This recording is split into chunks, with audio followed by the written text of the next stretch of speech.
dear teachers and my dear friends. My name is Maanvi. I am reading class first day.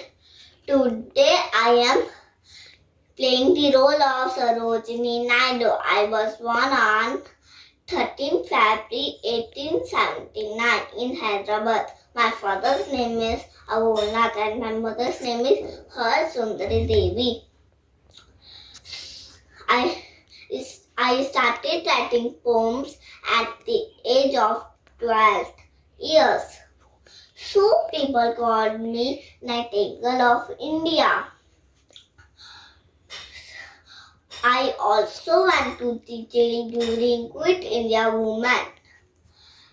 I was the first woman state governor of India. My birthday is celebrated as National Women's Day. Jai Hind, Jai Bharat. Thank you.